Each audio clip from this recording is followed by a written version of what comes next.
सास का घूंघट पार्ट 5। अब तक हमने देखा कि पंचायत के फैसले के अनुसार घर की सारी औरतें खंडहर में रह रही हैं।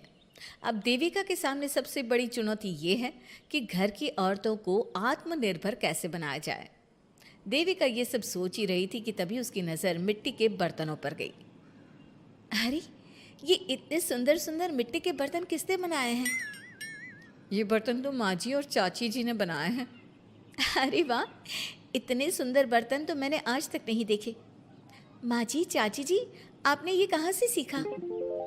अरे बहू, ये तो हम बचपन से बनाते आ रहे हैं। ये स्टील, पीतल और कांच के बर्तन तो अब चले हैं।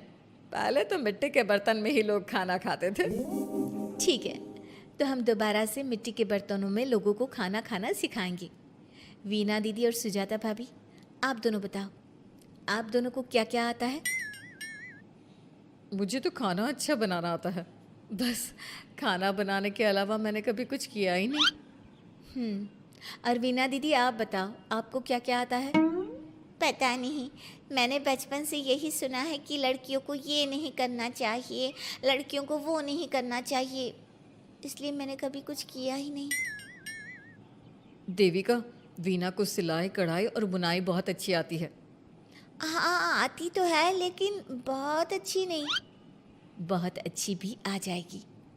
अब देविका और बाकी सभी औरतें गांव में सबके घर जाती हैं और गांव की सभी औरतों से मिलकर कहती हैं, भाभी जी, अगर आपको अपने या अपने घर वालों के लिए कपड़े सिलवाने हो तो आप मुझसे ही सिलवाना। बहन जी, मिट्टी का चूल्हा, बर्तन या मटका बनवाना हो तो मुझसे ही बनवाना। मैं और विमला दीदी आपके घर के सारे बर्तन बना देंगे। भाभी, आप कभी किसी काम में व्यस्त हो और खाना ना बना पाओ ना, तो आप मुझे बता देना, मैं आपके घर के लिए खाना बना दूंगी। वो क्या है ना, आप तो सारा दिन खेतों में काम करती हो और कभी कभी खाना भी नहीं बना पाती होंगी, इसलिए। इस तरह घर की औरतें जी जान से अपने अपने कामों में लग जाती है।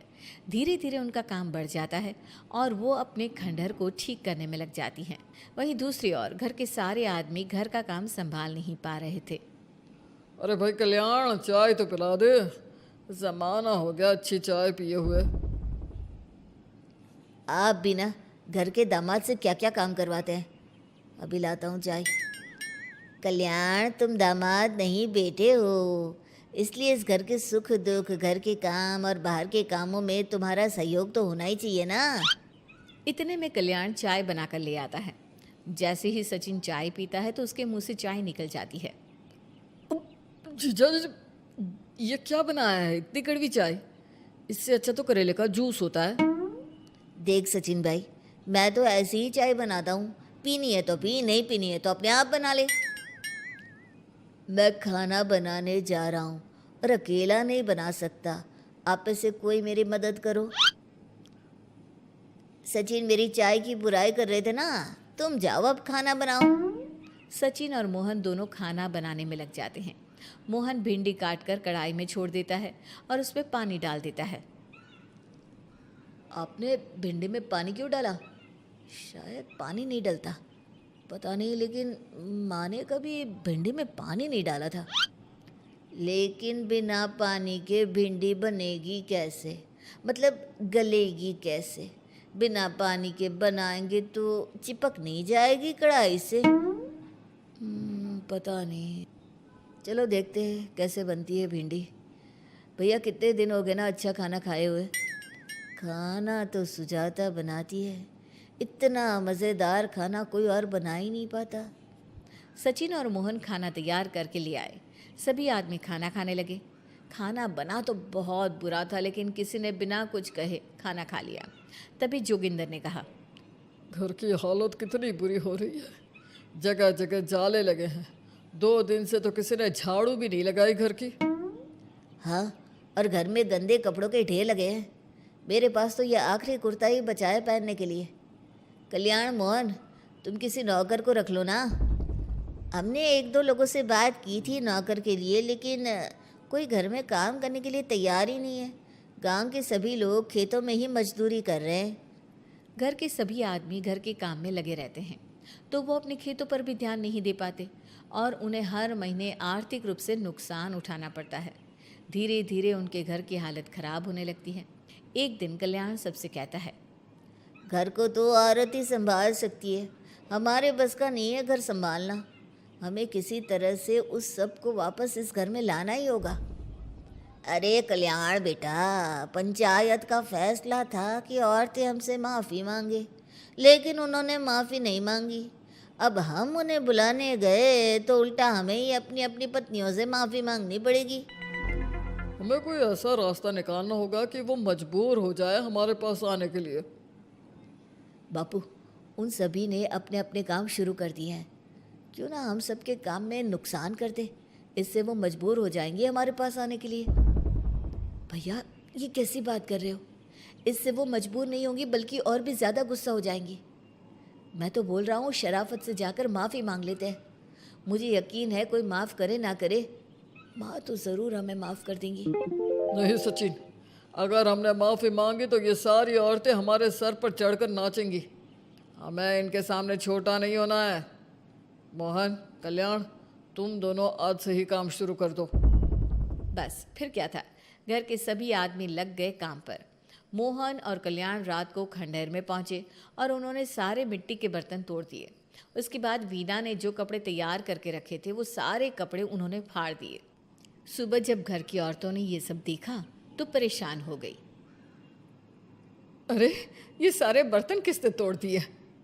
माँ, किसी ने मेरे सिले हुए कपड़े ही फाड़ दिए। ये हरकत कौन कर सकता है? और कौन करेगा भाभी, ये सब उन आदमियों की हरकत है। जब किसी तरह से हमें झुका नहीं पाए तो हमारे काम बिगाड़कर हमें परेशान कर रहे हैं। सभी औरतें दुगनी तेजी से काम में लग गई। उन्होंने दिन रात मेहनत की और उस खंडहर को महल की तरह बना दिया। उनके काम की तारीफ सुनकर दूर दूर के गांव से लोग आने लगे और उनसे अपना काम करवाने लगे।